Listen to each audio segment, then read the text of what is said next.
So today is Monday, the 28th of October. I had to look down at my laptop, obviously just to check the date, because I never remember the date. 3 days till Halloween? Exactly. And I'm joined by a favourite redhead. Oh yeah, the one and only, the best redhead in the entire ice cream team. So I'm saying that obviously because Babinho is in the chat. He's just let us know that our mic was muted, which was the wonderful start that we need to the scoop. Yeah, everything's kind of last minute today on the scoop. Actually, before we get into that, I'll give you the intro because obviously you won't have heard it with the mic being muted. This is the scoop every Monday to Friday, 10 a.m. on twitch.tv/ice cream uploads. We give you our take on the best, the most interesting news articles from the games industry and beyond. We give you that at 10 a.m. every single day, twitch.tv/ice cream uploads. If you can't watch along live with us, we will be putting the whole show as a standalone video on YouTube within an hour of the show finishing. And if you don't have time for that, if you want to, I don't know, listen to us as you're driving around, maybe just get your headphones on while you're a bit of a mooch around your local shopping centre, then yeah, you know what, we can be there. We can be there with you. Everywhere. Yeah, we are. So on your local podcast service as well. That's Spotify, that's SoundCloud, that's iTunes, and now Google Play as well. So all of the avenues to get the scoop in your face. So yes, as Connor just mentioned, it is Halloween week. We have a little bit of a Halloween theme going on. We've got a nice red backdrop that Luke set up for us. So cheers, Luke. Yeah. Which is the reason why, if anyone's looking at the video service, as you can see, we have box lighting on each side of the studio because it was a tad dark. You might be able to see it if I jump to the high cam for those of you watching on video services. There we go. It's kind of bright there, so you can see how much of an impact the box lighting has. Whereas in the main cam frame, not so much. But yeah, spookiness, Halloween. We have some Halloween content coming up for you this week, so make sure you follow all the channels. That's Ice Cream Uploads on all social media. Just ! Socials if you are watching on Twitch. And now, as I try to capture my breath from my running away to pick up the cable. How was the weekend, Luke?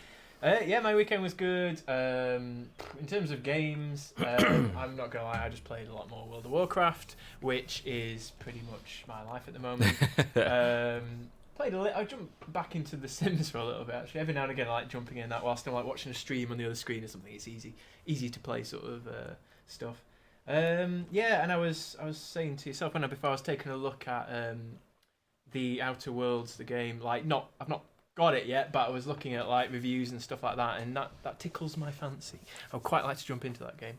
See, I've never played a game of that variety. I mean, we spoke about this when we were talking about Fallout last week and so on. I've never played any of the Fallout games, and obviously the Outer Worlds is made by the original developers of the Fallout games. So maybe it's a good jumping in point for me because obviously it's a lot smaller because it's not got the whole Bethesda might behind it. So maybe it's a good jumping in point for me. Yeah, I feel the same because I've not got much experience with Fallout games, so it's weird because I like RPGs and that kind of game. So yeah, perfect opportunity, I reckon. Perfect opportunity as well for me to blow my nose fresh for all audio listeners. Oh yes, exclusive to Ice Cream Uploads. Got that sampled and put in some sort of beat. Lovely, yeah, there we go. You can tell it's coming up to winter.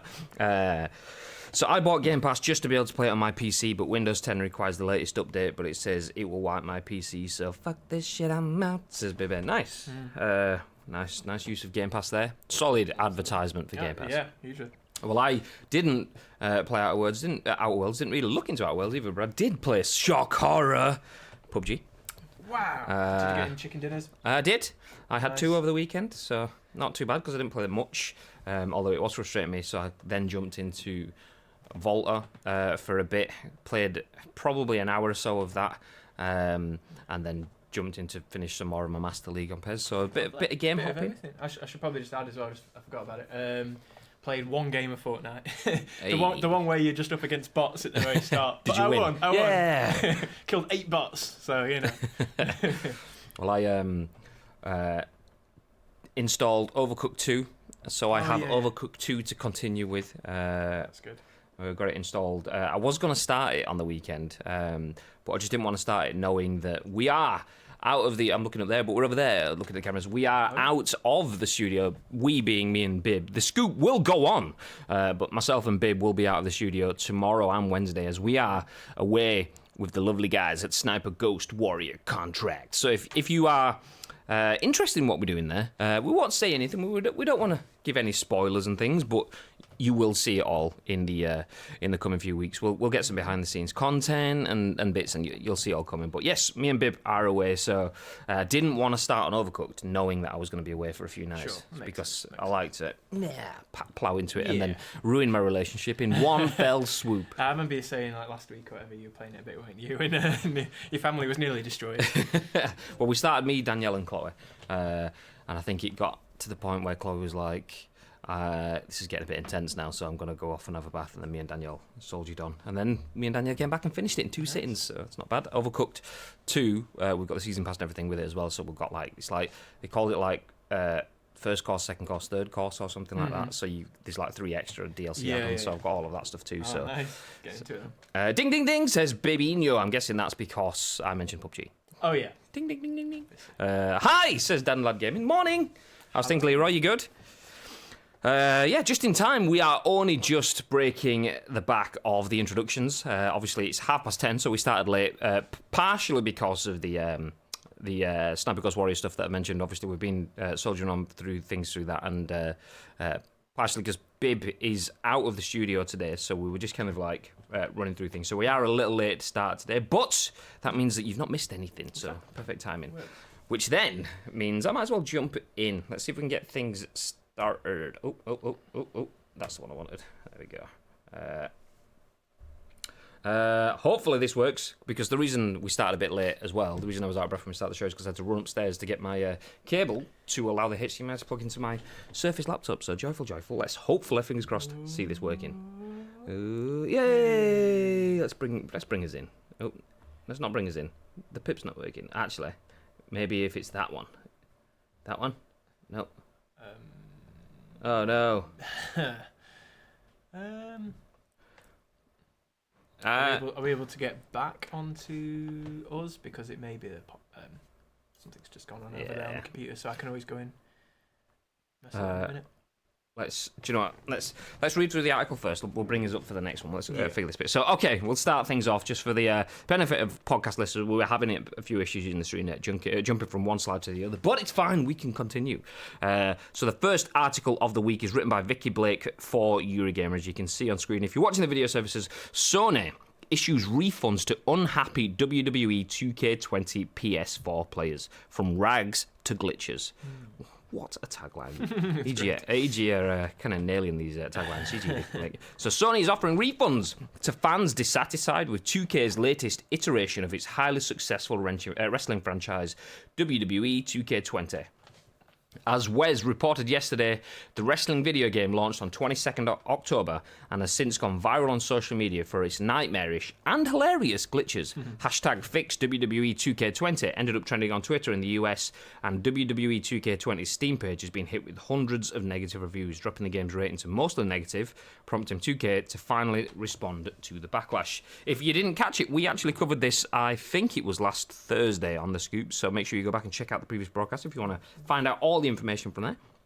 So according to our friends at GamesIndustry.biz via VGC, Sony is now issuing refunds for players that report missing items from the collector's edition, broken in-game features, and graphical bugs. But while some players have provided evidence of having received refunds, others have not been successful due to Sony's 14-day refund rule. And then we get some examples on screen. There we go. So there's just sources on screen, people getting refunds processed from Sony customer services. But the article continues to say, we are listening closely to the feedback that's been shared regarding WWE 2K20, and we're aware of the concerns some players are reporting, 2K said via a statement on Friday. We're working hard to investigate these concerns and address them as necessary. We expect to have initial patch ready in the next 2 weeks, with others to follow. Stay tuned, I'm guessing that means 2. Stay tuned to WWE Games' social media channels for more information. Do you want to go see if there's a pop-up? I will, yes. Go and check that. So, essentially, what has happened, if you didn't see last week's broadcast, what has happened is WWE 2K20 has been released, and for the first time as long as I can remember, Ukes, who is a developer, weren't involved with the project. I think it's Virtual Concepts was the name of the team that decided to that 2K chose to use to take over the full project, and it seems as if they'd bitten off more than they can chew. Let's see if we can bring us back. Yay! We're back. So's Luke. Yay! So yes, ukes were dropped, and as a result of that, the standard of the game has dropped. Quite comically so as well. Did you see any of the clips? I've seen some of the clips. They're amazing, actually. I kind of want to get it for that reason, but and it kind of brings in the whole debate about if a game is so much worse than people are expecting as well, and it's being advertised as being. Do people deserve a refund, sort of thing, or once they get out of that Sony 14 days or whatever it was? Is that bad luck? Is that morally right that it's just bad luck then? And it's difficult, isn't it? That's the annoying thing. I mean, like, how does the 14 days work? So say if you pre-order it 15 days before. Yeah. Good point. Yeah. Does that count as your 14-day refund period? I mean, I'm not sure how that works. No, I'm not. But yeah, I mean, if you've bought it from a store and it doesn't work, you take it back to the store. Yeah. So if you bought it from a digital provider and the game's only been out for 5 days, you'd think I can take it back to get the money back within there. The interesting thing is, if there's a 14-day return period and they're saying the patch isn't going to be out for 2 weeks, that's basically, well, stick or twist. Yeah, exactly. Yeah. do you want to stick with this gamble. broken game, or do you want to see if we can fix it? Honestly, after looking at it, I don't think that can be salvaged. I genuinely don't. I mean, some of the glitches and stuff, like the players like rotating around the ring and stuff like that, and for those of you that haven't seen it, please feel free to check out the Fix WWE 2K20 hashtag. We showed some of the videos last week, and I stopped a little early on one of the videos. So we got it was like a 60-second video. We got about 30 seconds in, and I was like, I can see it's broken, and I stopped at just the wrong point because it then just went batshit crazy. So yeah, go check out the videos. But it almost kind of feels like, imagine you've got two players that are playing parts in a set routine, and one of the players can get unhinged from the routine, so there's like an invisible wireframe still going through the maneuvers, but the actual representation of the body is on screen doing something different.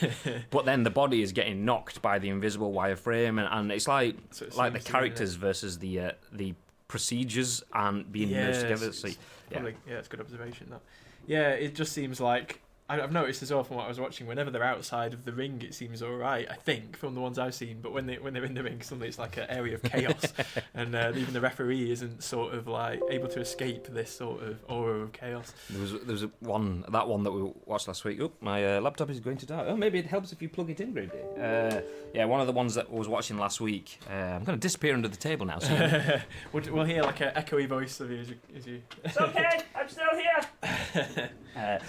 One of the ones last week, it featured a character going through the ropes, and it almost seemed to get dislodged at that point. So this player's kind of on the ropes with the limbs flapping up and down, kind of like electric chaired. Press more buttons if the pip is dead. Bibarino is asking questions. I mean, you can jump in and be producer if you want. This good. Does the lightsaber turn on? Good question. We've not actually touched this.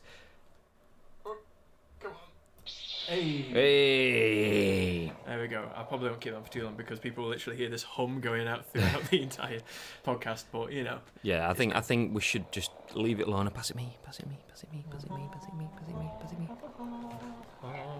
Oh, it's the same as mine. Yes.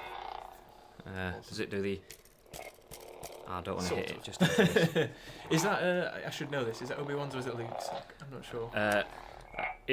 I'm not too sure which. It's both. Is it? It was Obi-Wan's, and then it became Luke's, and now he's Rey's. God, I should know that. I mean, not that I'm a mega Star Wars nerd, but there we go. Yes.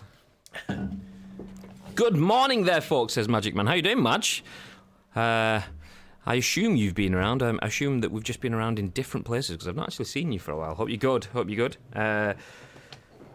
The last time I saw a ref being that dodgy, we ended up winning the tag team belts on Know Your Role when one of us was the guest ref. Yes, that is my brother Fatman Dave 8472 in the chat. I was talking about us playing many, many, many, many hours of the old SmackDown games, PS2, PS3 sort of era. Yeah, we did pretty much anything and everything that could be done. That made me slightly erect, says Bib. I assume we're talking about the lightsaber? Sure. I mean, maybe?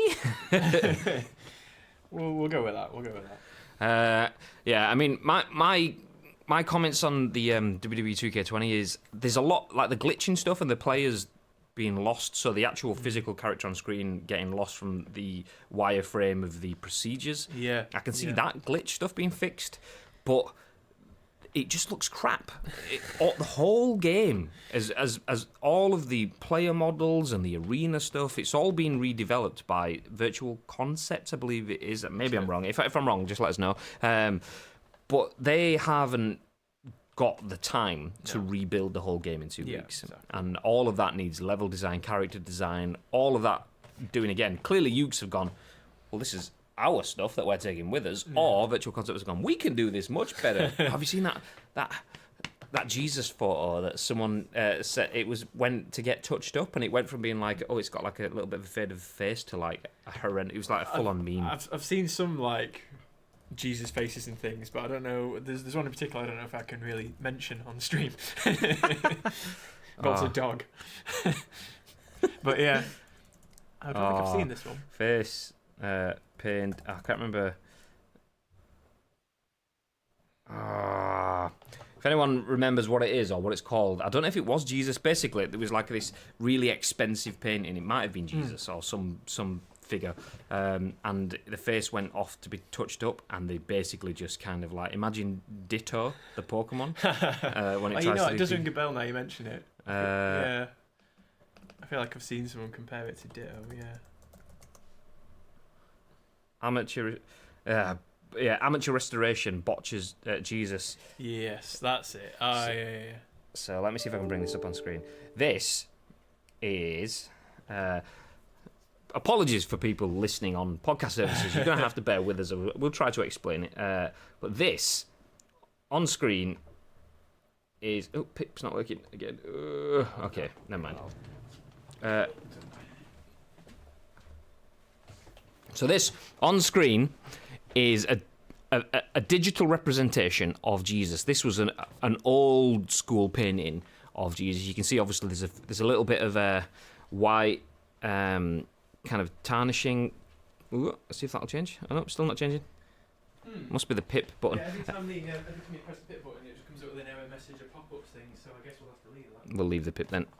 Okay, let me go back to that one because then I know that works. So this on screen, I'll continue, is Jesus. You can see someone essentially painted this 1,000,000 years ago, and it all looks really good. But there's a lot of damage to the colour, and there's a lot of white bits. So somebody paid to have this restored. So let's use this as a metaphor. This, as you can see on screen, is Ukes' WWE 2K20. It's a bit old now, but you can see it's a thing of beauty. Virtual Concepts have said, I know what, I can fix this. So basically they gave this to Ukes to be restored, and Ukes came back with That's amazing. No. That is a good analogy though. So yeah, there we go. If you want the full analogy, then please check out youtube.com/ice cream uploads or twitch.tv/ice cream uploads, and you will see the analogy within today's podcast, the scoop for the 28th of the 10th. But yeah, I mean, it's a shame. I honestly wouldn't have got 2K20 anyway, just because I don't have the time to really take on any more games. I've got more games that I've got the time to play for, and it's not really offering a new experience as it is right now. But the fact that it's technically is offering a new experience. That's true. That's true. The fact that we're getting an older experience, but shambolic, might be interesting. But yeah, it's not anything I'm going to jump into. It is worrying that game got out in the state that it is. Like, there was obviously no quality assurance there whatsoever. So. Yeah, I mean, as far as I'm concerned, like you were saying before, I can't see it possibly getting fixed because I just don't think they have the manpower to even make the game and like properly in the first place. They're not going to be able to just fix it like that. The thing is, though, like I've seen quite a lot of contrasting messages. Like the post that went out on Friday, I looked at their social media post just to see what the general community reaction was to it, and obviously instant thing was just like, you lied, this is shit, fuck you, bullshit. But then people were jumping in saying 2 weeks is such a long time for game development. I'm thinking, is it? Because any fixes and stuff are going to have to be run past first parties, so Microsoft and Sony, before that they can be rolled out, unless people are just saying that based on PC gaming. But even still, 2 weeks is a long time in terms of a patch that has to be rolled out. Not something that you can tweak in game. Yeah. So yeah, the amount of testing and things that are going to go into that. So 2 weeks is going to come. And there was a lot of people saying, do you know what? I'm actually quite enjoying this game. So the bugs might obviously aren't happening to everyone all the time, every game. We're just in the worst scenarios of it, aren't we? But because it's such a high concentration of it, it's enough to warrant a backlash.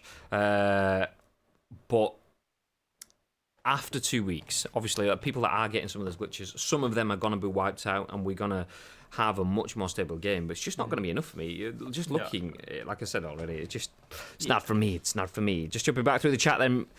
Morning chat, morning lads. Says Victor Sweet. How you doing, Mr. H? You all right? Purple is Mace Windu's lightsaber. Mace Windu? Mace Windu, not Mace Window.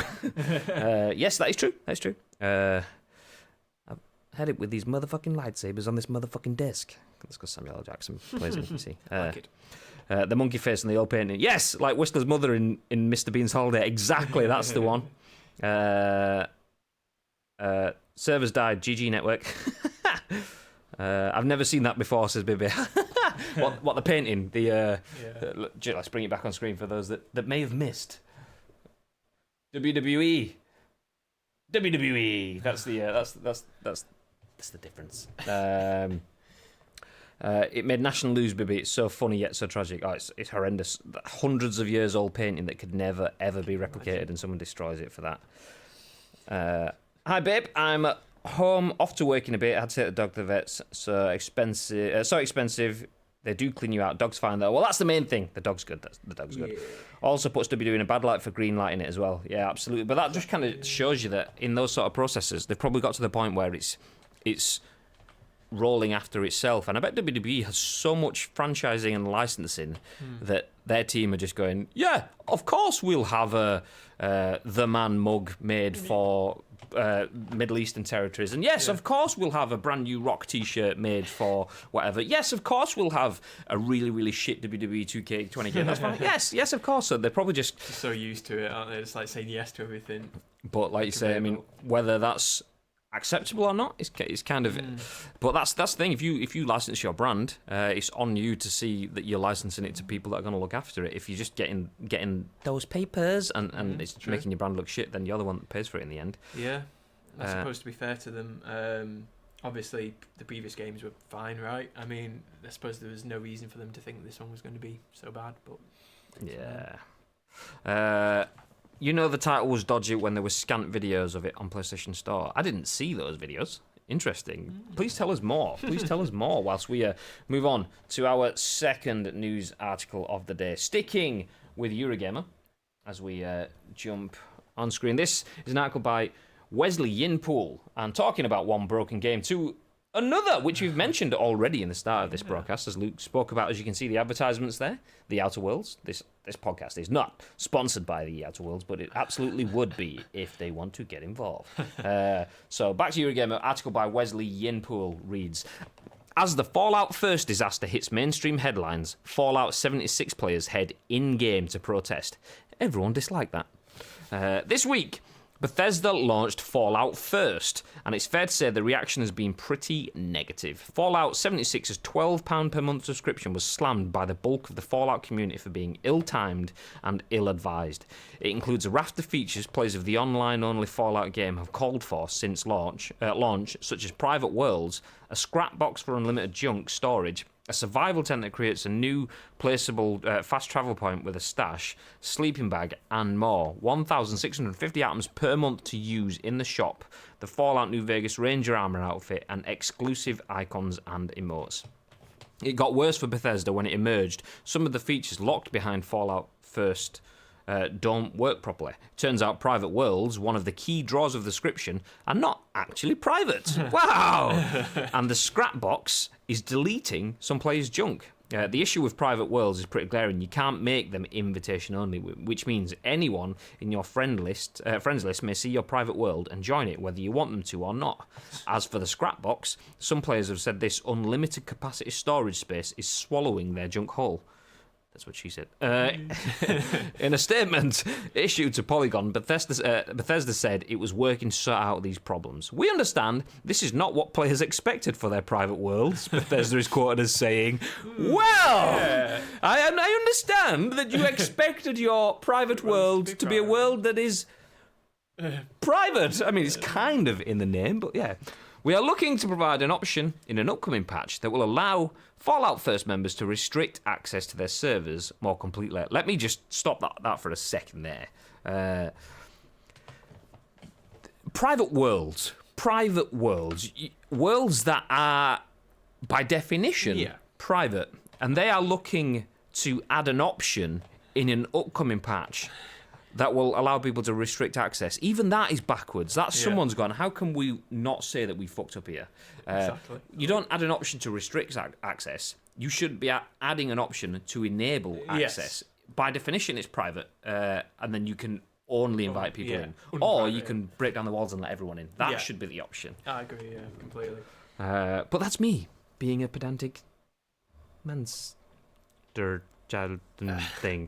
Fixing the scrapbox issue is currently our top priority, Bethesda added. We're also exploring ways to restore the missing items. Imagine that, paying for a private world that's not private and infinite storage that essentially is a bin. Yeah. So I want to keep this forever. I'm going to put it in the bin. Yeah, pretty much. It's a disastrous launch Fallout first, but the PR...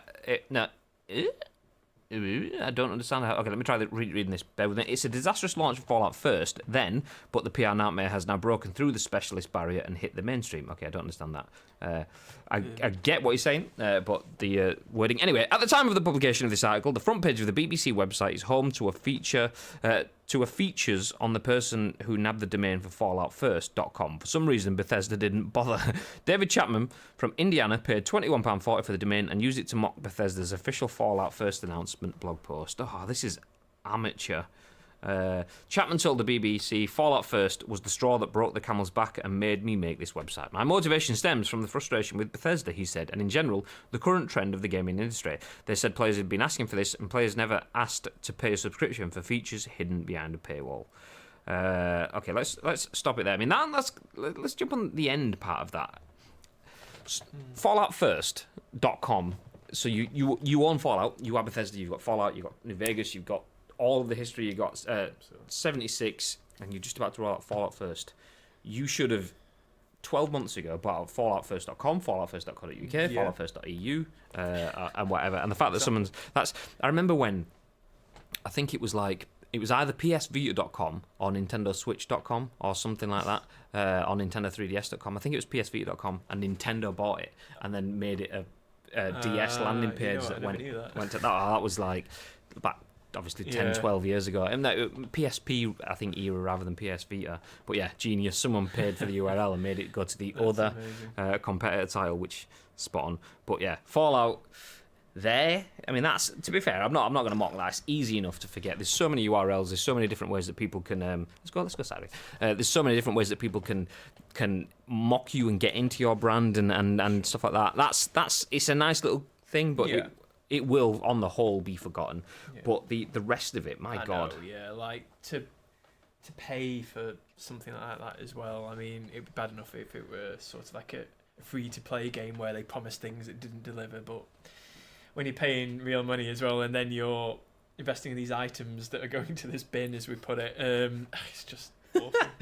Ooh, this is mine. I've earned this over time. I'm going to keep this save and oh, God damn it! That's essentially what the. I mean, I was listening to Kind of Funny on Friday, and they mentioned the press release, and I believe the way that they were kind of covering it, which is different from this article from Wesley Yin-Poole, they were saying that they interpreted it to be more of a UI sort of error. So it's kind of like, it's almost like it's there, but the number's just gone skew-if, so you still have it. But that, reading that comment there, it was kind of like, fixing the scrapbox issue is currently our top priority, Bethesda added. We're also exploring ways to restore the missing items. Restore doesn't sound like a unhide, is it? Yeah, exactly. Yeah. So, I mean, I don't know. Contrasting sounds from across the news industry, so interesting. But I mean, you just kind of. I mean, they have to be. Like if those items are lost permanently, they have to be reimbursed in some way. Surely the funds. Absolutely. Like if they don't do that, then that's a massive. And you think for something like that, there will have to be some sort of like log, a user log as Luke threw away all his currency, and like there will have to be a register of that. So you'd imagine. I mean, I would be surprised if people don't get fully compensated for what has gone, but it's just another. Yeah, I mean. Fuck up in a history of fuck up. Yeah. I mean, it's probably fuck up 76 for Fallout. Yeah. I don't know what it is like. Whether it's just since we started reporting on these different big companies on the scoop that I've noticed it more. But like some of these big companies seem to be doing fuck ups a lot recently. I wonder if that is indicative of a kind of a slow news period, because obviously we've had the things like the Modern Warfares which have come and gone, but it's not this sort of big takeover thing like Modern Warfare 2 kind of era where everyone was looking at it and had all the eyes on it. Now we've got to the point where there's almost a bit of Modern Warfare fatigue. Oh, it's another Modern Warfare game. It's really good. It's really cool. We're all going to play it. Wonderful. Absolutely excited for it, but not to the point where I'm going to sit down and have massive conversations. I mean, we haven't spoke about it at all. No. We spoke about World of Warcraft, PUBG, and Overcooked, none of which have just come out this weekend, kind of thing. So you've got things like that not really upsetting the roost, and because Modern Warfare is not at the peak of its game, you're not getting these stories around the no Russian mission that was at the start of Modern Warfare 2. People just picking things apart and should this, shouldn't this? I don't know.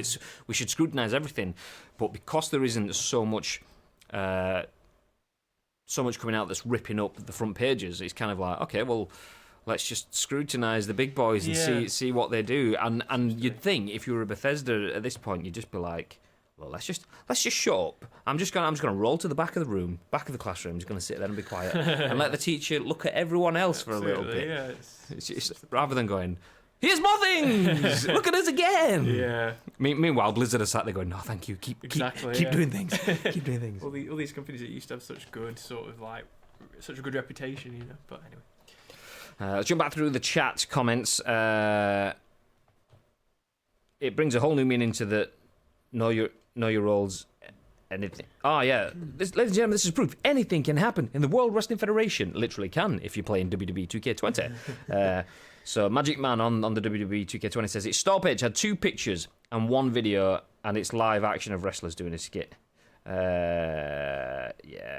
You kind of expect a game from 2K like that to have like a full sort of like singing, all dancing thing. But if there's very little materials there, then that kind of explains that there's very little material to work with. True. Dog's fine, mate. It was a feat due to the boggy rain soak garden. Well, Victor Sweet's dog is good. Yay.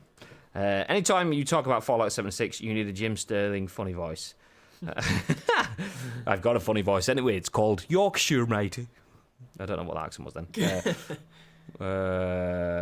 Anytime I've done that, this game is the gift that keeps on giving. Absolute shambles, which is such a disappointment because Bethesda and Fallout was one of those games that should have a free pass. Yeah. It's like, nah, this game can do no wrong. This company can do no wrong. Fallout, ha ha. Yeah, exactly. And now it's just like, fuck.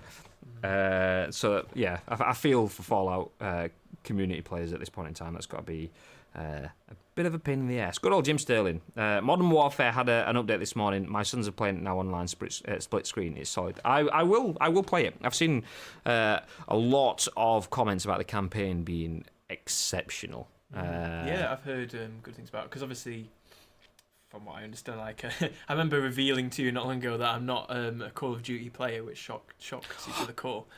But I believe that more recently the one-player modes have been a little bit, not as good as perhaps they could be. Yeah, well, last year's didn't even have one. They Right. just gave up on it. But yeah, before that, they kind of got monotonous. I remember playing, I think it was Infinite Warfare, or whichever one had Kevin Spacey in it. before he got renounced by the internet, and it looked really good, but it was just like loud, running on walls, jumping. It was all the stuff that people hated about the multiplayer stuff, but with just a tired. Let's not think about developing a storyline. Let's not have anything emotional, hard hitting. Let's just have loud stuff and Kevin Spacey's face.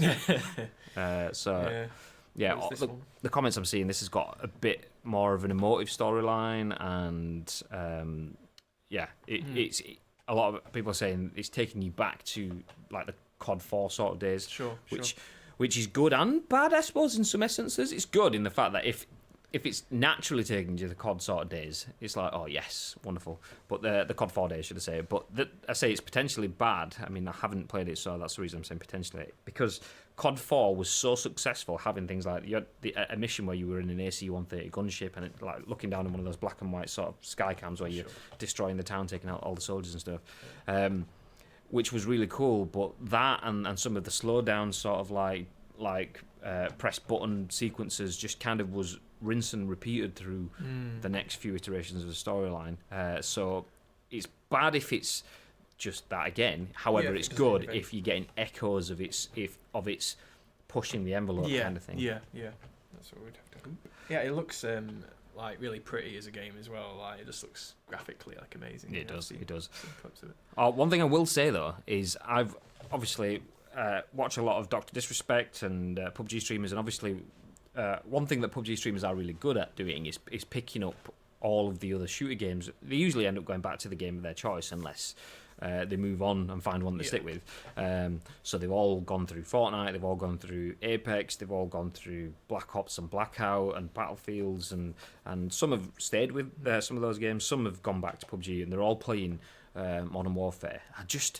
I love multiplayer. When you've got a team full of people, 3, 4, 5 mates, and you're playing multiplayer, and you start working together, holding points, and doing full-on moves, and it's amazing. But it's just not something that I enjoy watching at all. Sure, right? Yeah, you have to be in it, sort of thing. Yeah, it's the level of enjoyment getting from watching. It's like spawn die, spawn die, and players get frustrated if they get like. Not spawn trapped, because obviously it's too early to be spawn trapped in this game, but like if people just start rushing and dying, the streamers get frustrated, which makes the audience frustrated, whereas something like a Fortnite or an Apex or a PUBG, that battle royale mentality is still just... You've got a narrative there, haven't you? Whereas like it's just like, well, I want to say ridiculously short stories and not even any kind of stories at all if you're just like dying instantly and just... I mean, you do get some absolute hero moments that everyone can like high five together in chat. And stuff, But I feel you get like that. You get the streamer who will have, I'm playing this game for 5 minutes now, chat, occupy yourselves. Sure. And then after 5 minutes of the game, the chat then go, okay, he's back now, we can talk about it whilst his countdown loads in for the next screen, and then boom, straight back into, okay, we ignore him again, 5 minutes. I've played a lot this weekend, says Connor. Really enjoying it, and I haven't liked COD for years. Nice. I want to try out Modern Warfare 2. I downloaded Battlefield Bad Company 2 last night on the PC, and the servers are still banging. Plus, it still plays like a dream. I've got Battlefield Bad Company 2 in the car. I brought it in. Actually, no, it's upstairs. It's upstairs at my desk. I brought it in for the Xbox 360. Not that I have an Xbox 360 that works anymore, but brought it anyway. Seven Red Ring of Deaths. No, I had 3 Red Ring of Deaths. Really? So. I always managed to avoid these like Red Rings of Death, and like pretty much all the consoles I've got, touch wood, so far have been, they've not broken. The last gen was the only one. I mean, PS2, my PS2 still runs now. My Xbox 360, I got onto my 3rd console, but I had 3 Red Ring of Deaths. One got a Red Ring of Death, got it replaced, and then that went out of warranty and got Red Ring of Death, so I had to get rid of that one. Got a second. I bought my second one, which was my 3rd one. Red Ring of Death, got rid of that, and then got the Final Fantasy version, Red Ring of Death, so I just gave up on that. And a PS3, I had one that died and I had to swap out for another one, so lovely. COD is a franchise that simply needs to stop, but as people continue by the same game, it will keep puking out half-assed titles year upon year. Say what you really feel, Magic Man! I like this. This is proper controversial opinion. I mean, I do like COD games. Once I'm into them, smash it. I mean, that said, the last COD game that I played extensively was Modern Warfare Remastered. So, But I mean, when you get a group of people, like-minded people, same with any game, I suppose. Really, get a bunch of people that you can relate to, that all like playing the same game, that are all on the same level, and you've got that community time around it. I think they are really good games there. Yeah. Particularly now that they're back onto boots on the ground stuff. None of that spaceman suit. Yeah. Buzz Lightyear effect kind of thing. To Infinite Warfare. Yeah, it's weird, isn't it? I suppose I appreciate to an extent their problem that, like, okay, we're going to make yet another sort of COD game or whatever it might be, you know, like I'm sure Battlefield might be the same. I don't know whether they've gone into space or not, right? But they need to try and do something different, you know, like they kind of think after a point we can't just make another, keep making the same people game. go, it's just more of the same. Yeah. But then obviously you make it ridiculous and people don't like it. It's quite funny that, because you've got maybe they're like 2029 thinking, not 2019 thinking. They're like 10 years ahead of us, going, let's make 3 years of crap games, so everyone will go Modern Warfare. Yeah. Whereas on the other side of the coin, you've got Game Freak and the Pokemon Company that go, let's make a bajillion years of no like third person sort of sandboxy Pokemon real worldy environment, because the hype will build and the desire, and then we'll have just another. Just one day. We'll have another trading card game. Exactly.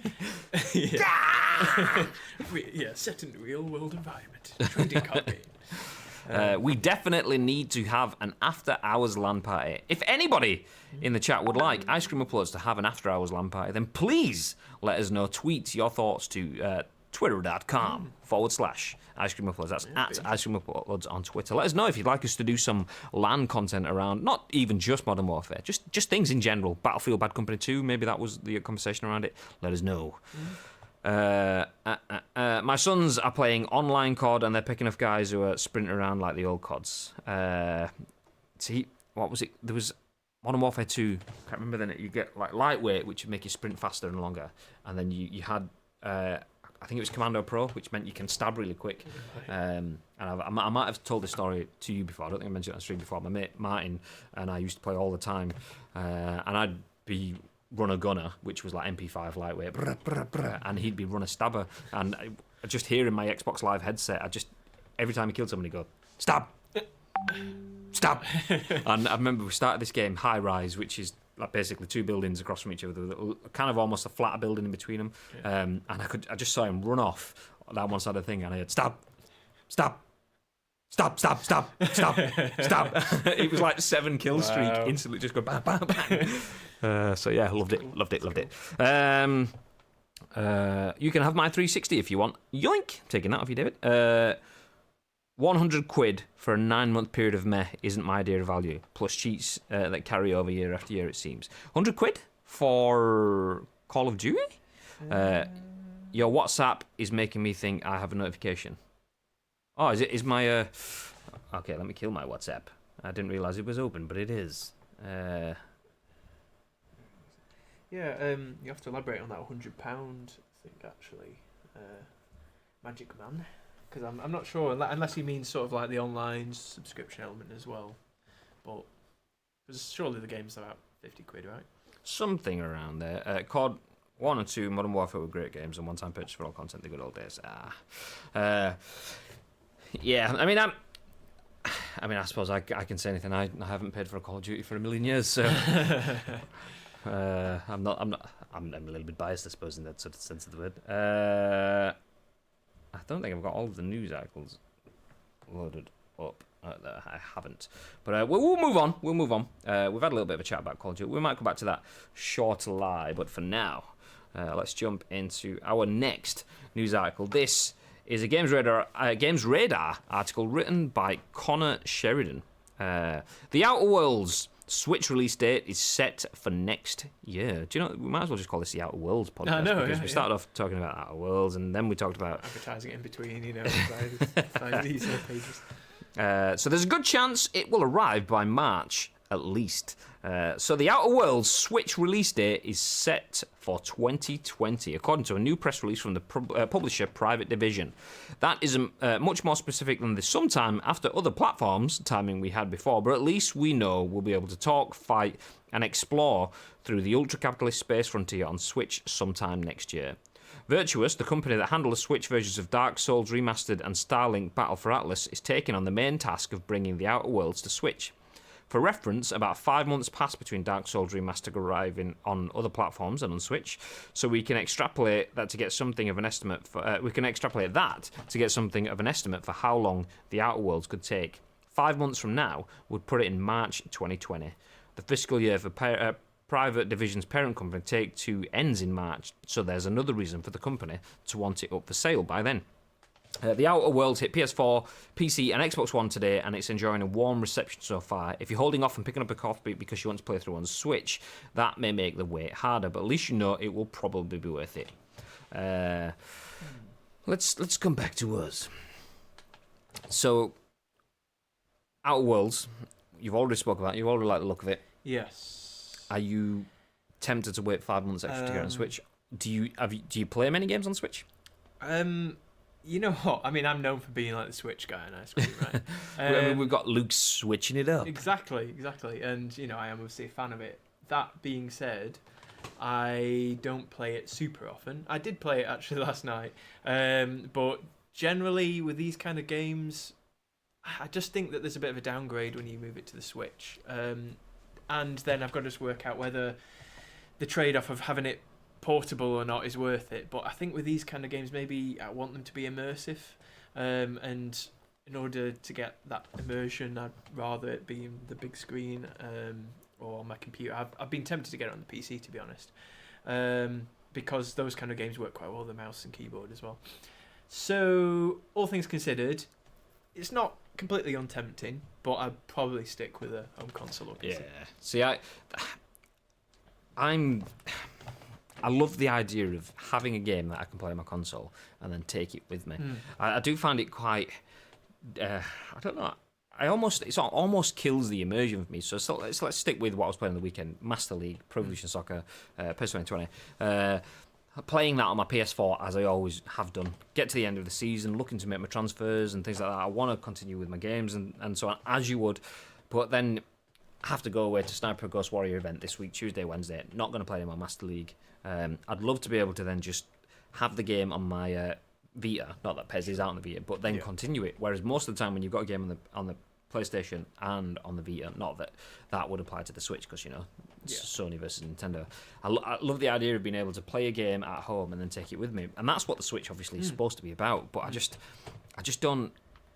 I see the Switch as a handheld console, not a TV console. I mainly do as well. So I have a dock, and I put the Switch in the dock whenever me, Chloe, and Danielle are going to play some Mario Kart, and that's about it. I don't. If I'm going to sit down and have an experience playing games on the TV, it's going to be in 4K, kind of upscale 4K on my PS4 Pro kind of thing. It's that's what I'm going to play on my TV. Yeah, pretty much the same, and just the graphics aren't quite as good, and obviously when you're playing handheld as well, you can't notice that as much. It looks better in a way on the handheld for that reason, whereas when you blow it up on the screen, you just think, well, at this point I should have just got it on a PS4. The thing is though, I mean, see, I'm probably.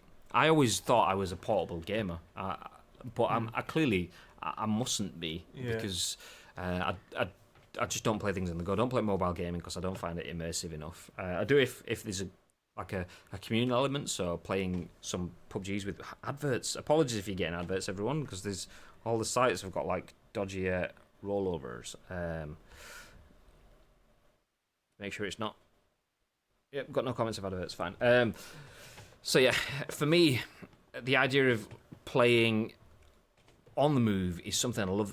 Do you know, being able to play games while I'm on a flight and I'm immersed and stuff. But football games are pretty much out. I played PES 2012 on my PS Vita, like a PSP port kind of thing, on flights to and from America, and it's just like it's not aged very well, and so I always base things off of what my preferred experience is. I want to be sat in a comfy chair. I want to be sat surround sound. I want my big TV in front of me.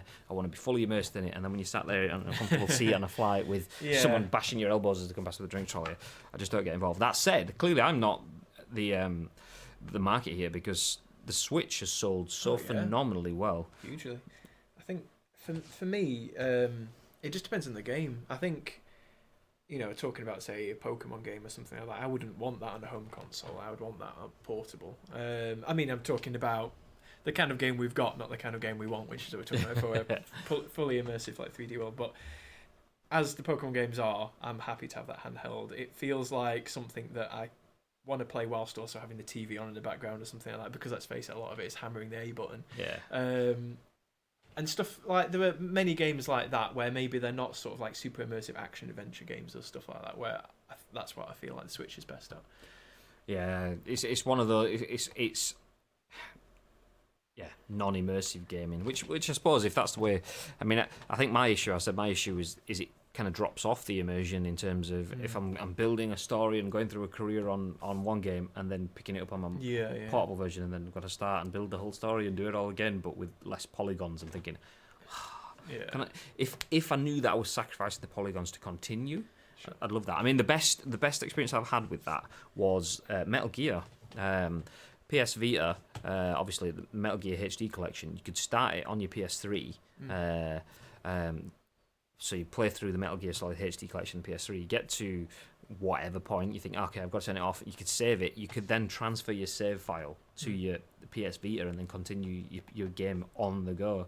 And then when you finish, you could save it and transfer it back as well. It wasn't as easy as that. It was a bit ball achy in terms of, I think you had to connect via Bluetooth and do dodgy shit, and once you moved it off, you couldn't continue playing on the PlayStation, and so it wasn't like just copying a save file over.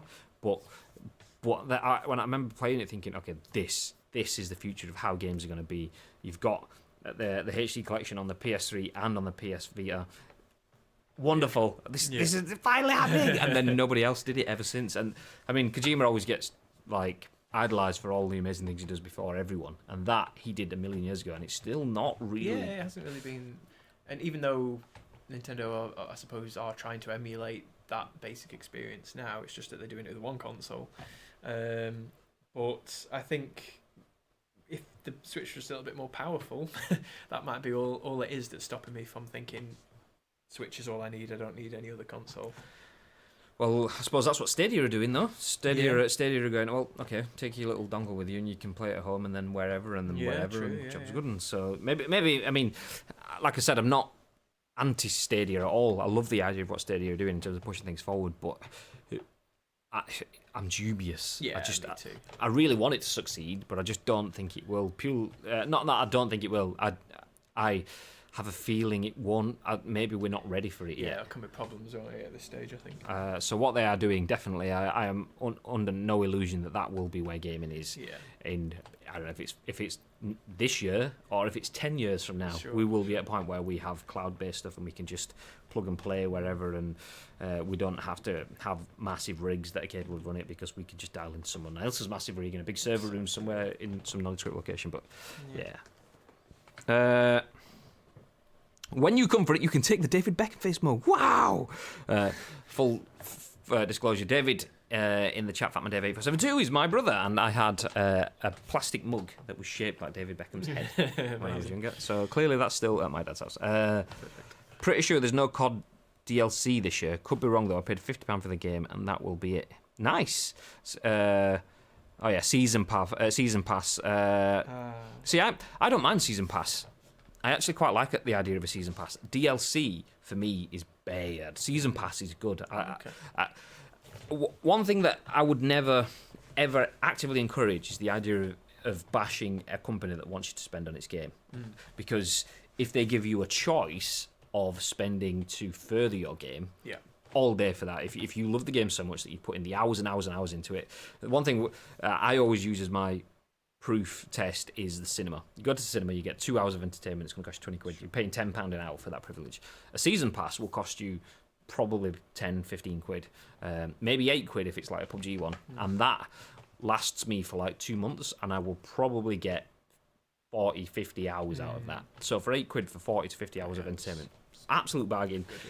There's nothing locked behind a paywall in terms of I'm not missing out in any modes. I'm not having to pay a DLC for maps, which is how Call of Duty has done it in the past.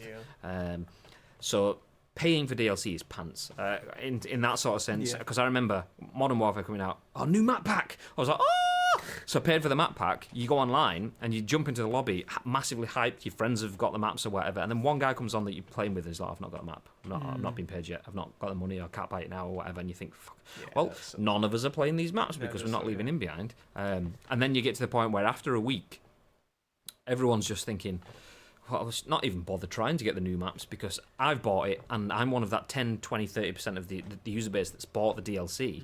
The rest of the people don't have it, so I'm just getting paired into the normal maps because I'm not getting enough people in the lobby. So that didn't work. Season Pass is different in terms of if there's no functions behind it, you're not getting a sniper rifle that's got more magazine and more caliber bullets or whatever. Yeah.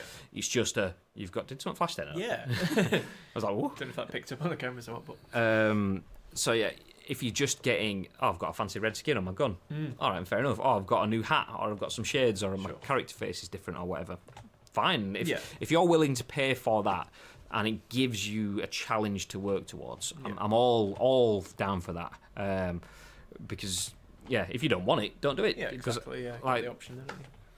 Referencing PUBG just because that's my only conversation topic. No, that's my most hands-on with the season pass. I play with people that pay for it and don't pay for it, and we all have the same experience together. They just play the games, get the games, get some rewards along the way. Whereas for me, it's not that I want the skin for a pistol that I'm never going to use. It's that I want the feeling of progression, of unlocking. It gives me missions and reasons to, so then it adds an extra layer of what I can and can't do to my game. Exactly. Little aims and stuff. I think with sort of your battle royales, that's what season pass is all about, isn't it? But I think there is sometimes it's used in the context of say like a game, like a more story-based game. I've seen them before Fallout doing this. So they would say buy the game for 40-50 quid or buy the season pass and you'll also get all the future DLCs that come with it. I think that's also the thing that season pass does, isn't it? Yeah, I'm not, that for me is like the more a separate type of season pass. They're both called season pass. That's the traditional season pass. You'll get DLC 1, 2, and 3 for a reduced price of £45 as opposed to the 60 that it would cost you. And you're thinking, okay, functions behind a paywall. Call it what you want, and massive discount up front. I'm paying to get access to the full game. That's different. Don't like that whatsoever. And if Call of Duty does that kind of thing, which I don't believe it is doing this year. I believe the season pass is the similar sort of thing. You will progress and you will get a new skin. You will progress and you'll get a new emblem or a header or things like that. I mean, I could be wrong. If I'm wrong, please feel free to let me know. But that, from what I read, was how it is working this time. So yeah, thank you very much for Babe for dropping exclamation mark socials and exclamation mark merch in the chat. If you are listening on podcast services, then you can't see that, but we have some Ice Cream Uploads merchandise at gamersapparel.co.uk. So go to Gamers Apparel, just search for Ice Cream Uploads, and you will find our merch. We've got jerseys, hoodies, hats, esports jerseys, badass. But yeah. If you want to get involved, feel free to do. And if you want to find us on any social media, obviously you can't see the socials link in the chat, just search Ice Cream Uploads. That's all you need to do. You'll find everything just by searching for that. Coming back to the comment from Magic Man, it says, it's when you have publishers having season passes but are vague or just don't disclose what is in it. That's just as dodgy as anything. The Fire Pro Wrestling folks did that, then released additional DLC not in the past for 20 quid. Yeah, see, that for me is shit. The idea of a season pass in general is not bad. The idea of a season pass and giving people the ability to spend more on something they enjoy for the right reasons is fine. Having that all inclusive but not inclusive and what is it sort of thing? Yeah, exactly. It is going to that sort of version of season pass as well where they're advertising it before the games even come out, sort of thing, to get all the DLC, whatever. It's dodgy as well because obviously you're just spending. I know this is kind of what happens anyway with when you pre-order a game, but you're spending money that you don't even know whether you're going to enjoy or not. Because it's not just the game that you don't know whether you're going to enjoy, but and then all that extra content. Imagine like getting that game and then thinking, oh, this is actually shit, and then I'm not even going to get to the point where I can unlock the DLC in the games. Imagine buying the Star Wars Deluxe Stormtrooper edition for Battlefront 2 and playing it for 3 minutes. Who would do that? Anyway, on that bombshell, let's move ahead. So, Outer Worlds coming out on Switch next year. Luke will have probably played it on Ice Cream Uploads before then, though, because he's a weak man and he can't wait. As we jump onto I was going to say we're jumping onto Slack, but we're not. But you'll see why in just a second. Our next article is a PC Gamer article with a Slack advertisement at the top and the sides of the screen. EA hints at return to Steam. This is an article by Jody Macgregor. Here's a hot take. So EA, well, I've not actually seen this. I'm going to hopefully play. This is an Instagram post embedded into the article at the top of it. It looks like an EA mug that is steaming. Right, okay. Or it could just be EA going, do you want a bro, love? Yeah. Do you want a bro? So that Instagram post of an EA cup steaming starts the article, which then goes on to read, it may not seem like much to go on, but EA tweeting out a picture of a steaming hot beverage in an EA mug sure seems like a hint their games will be returning to Steam. And I'm going to die. 1 second. Excuse me. Said games have been available exclusively through Origin on PC since the launch of Battlefield 3 back in 2011, and Crysis 2 was even pulled from Steam at the time, though it came back a year later. One tweet's not the only evidence EA games might be coming back to Valve's launcher. Earlier this week, @RobotBrush found a test application to run Origin games through Steam, suggesting a similar situation to Uplay, where the games are on sale in Steam, but open their own launcher when played. If it turns out to be true, it could mean we'll be playing Apex Legends with access to our Steam friends lists, or filing all the Mass Effect games together in one library, which would be nice. There we go. Thanks, Eurogamer, says at the end of the article, randomly. Thanks, Eurogamer. Well, thanks, Eurogamer. There we go. I get it now. I thought we were on Eurogamer. That's Right, they're still in the story from Eurogamer. It's kind of a weird way to link through, but cheers, Jody Macgregor, for that take. I'm pressing the wrong buttons. There we go. Let's come back into the side. Cool. So, see this. This is where I'm gonna ask you guys in the chat. Maybe Connor, maybe Babe, maybe yourself, Luke, that have played a lot more games on PC than I have. So whilst I have played a few games on PC, it tends to be similar games, and it tends to be very much not blind leading the blind, but I'm definitely the blind being led. So the other people are probably the ones that can see leading the blind. So I just kind of go into a game, someone goes, I'm just going to send you an invite, and we go. And I've not fully... I'm a full noob in that sort of sense. Like, so imagine like the things that you know fully inside out. You're loading up a game on your PlayStation. You're obviously creating a party. You're making it private if you want. You invite your set few people that you've got on specified lists, so you don't have to go through that stupid list of finding people. All of that stuff, know like the back of my hand. And I think it's the fact that I don't know it to that level when I'm going to creating parties or using Steam, using the Steam overlay. All of that is kind of backwards to me. So how much of an impact does it have not having EA games in Steam? Is there a big sort of disconnect there? I can give you a very definite answer there. I don't know. No, I have also not really played any multiplayer games or anything like that on Steam, so I'm not the best person to ask. I'm sure Connor or someone like that will be able to give more insight. But what I do know is, what I do have experience of, is promoting a game where it was an Epic exclusive and people proper kicked off about it because it wasn't on Steam. And I know what you're talking about. We shall name no names. And people seem to be quite passionate about the idea of having everything in one place on Steam and not having all these different launches, whether it's just purely a practical sort of thing, or having all these different downloads on your computer and you can just have them all in one place, or whether there's more to it in the sense of having access to your friend lists and stuff like that as well. I'm sure that's a part. But I don't know beyond that really. Well, we've got a comment in the chat from Bib, who says PC gamers are a bit ignorant when it comes to that. As in, they're everything in one place, like we have with PSN and Xbox Live. They don't want a bazillion launchers for Epic Store, Rockstar launcher, Steam, Battle.net, etc. Connor says, I really can't help with this one, I'm afraid, gents. I use Discord all the time anyway. Yeah, see, that's kind of me as well. So, although even then when I'm using Discord, people usually send me the invite to the conversations. Discord, I'm kind of similar in terms of I use it, I have it, don't really know why. I mean, I know why, I just don't really know the functions of how setting it up. I suppose from another perspective, though, maybe having EA on Steam would just increase the... competition, if that's the right word, a little bit. Just having the EA games in among all the other games on the Steam store. Maybe we'll see a few more sales or something like that, rather than it just being all locked into the Origin store. And I've got access to that. I play a little bit of. I've got an Origin. I can't remember what it's called. Like just a basic level thing where I'm paying like literally like £3 or £4 a month to get access to a load of Origin games. Because I'm a big Command & Conquer fan, and the Command & Conquer games are there, and I've got like the Sims as bonus stuff and all that kind of thing as well. And you know, there are extra games on there, obviously, that are for sale as well, but they're quite expensive, and I just wonder whether when they're positioned in a Steam sale or something like that, or competing against those other games that are in Steam sales, maybe that'll help a little bit. Yeah, see, I think Magic Man's comment says, I dislike all the different launchers and accounts. As long as I can choose where to purchase my games, I prefer Steam as a solo launcher.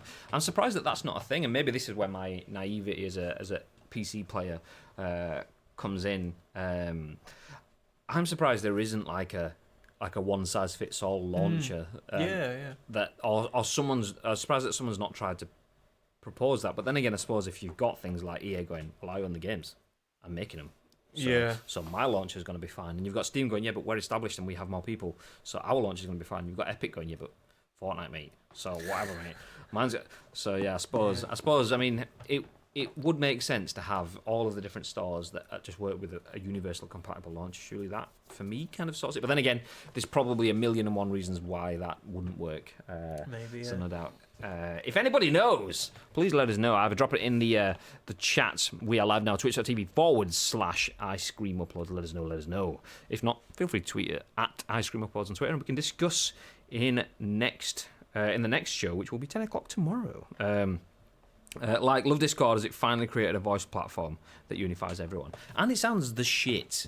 I mean, if you've watched streams where I'm playing with people on Discord, it sounds like you're watching their stream at the same time as my stream. You watch streams where I'm playing with people on PSN, it sounds like they are in a box at the bottom of the ocean, communicating with one of those tin cans on a wire, and you're just getting like all the fish sort of like interference and stuff like that. I mean, maybe not fish interference, but it sounds shit is what I'm basically trying to say.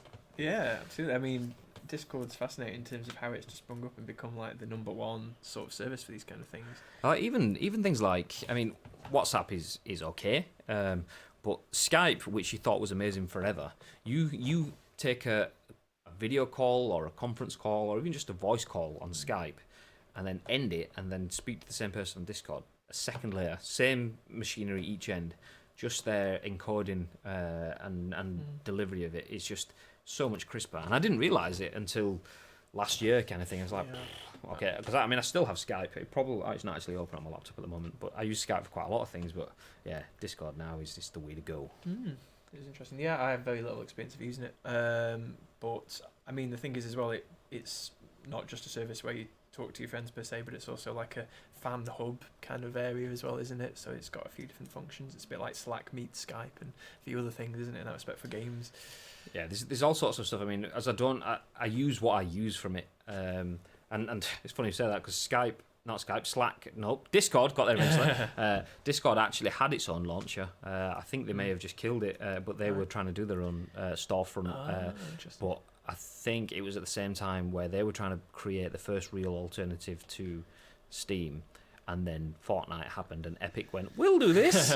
So they've I think they've given up on it now. TeamSpeak, Ventrilo, Curse used them all, but Discord blows them out the water, and that's before you take into account the community features. Yeah, absolutely. And I want to say, I don't use it for all its features, but I know when I start my PC and I see Discord homepage there, and it's pulling through videos from PUBG community updates and stuff like that, like developer videos, because obviously I play the game and it pulls through all the things that are relevant to you, which is really, really good.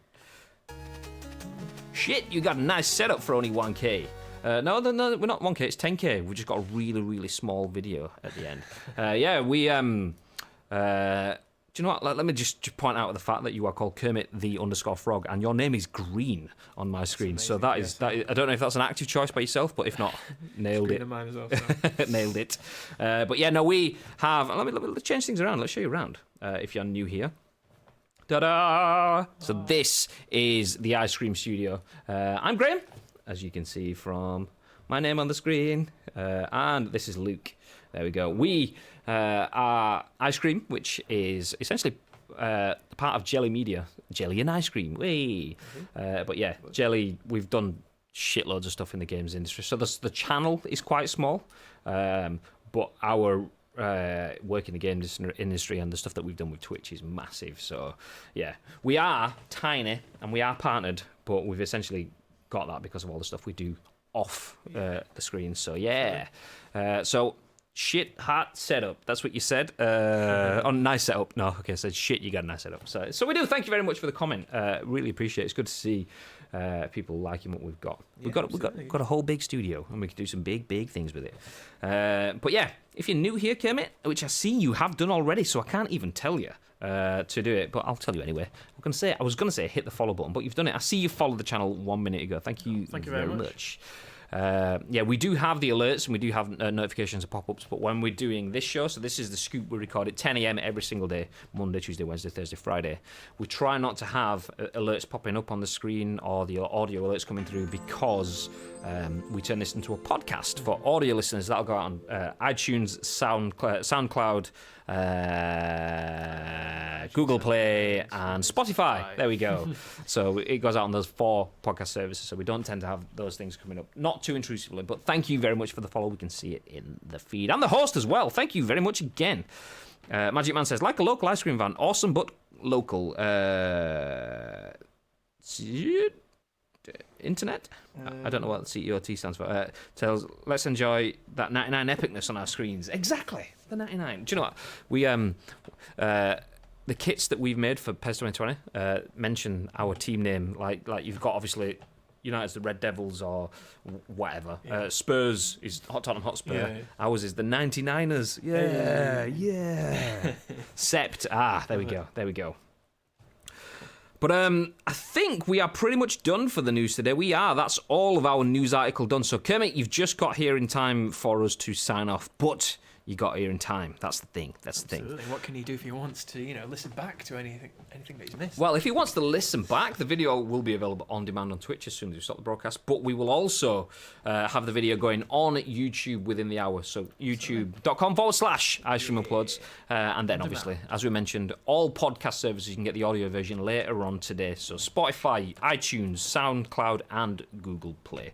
But we go live every single day at 10 a.m. Before I continue with that, Kermit asks, what do you do off screen? Well, it's funny because that ties into what I was just about to say. We do video game marketing, social media, events, play games really badly. So yeah, we do a little bit of all of that stuff.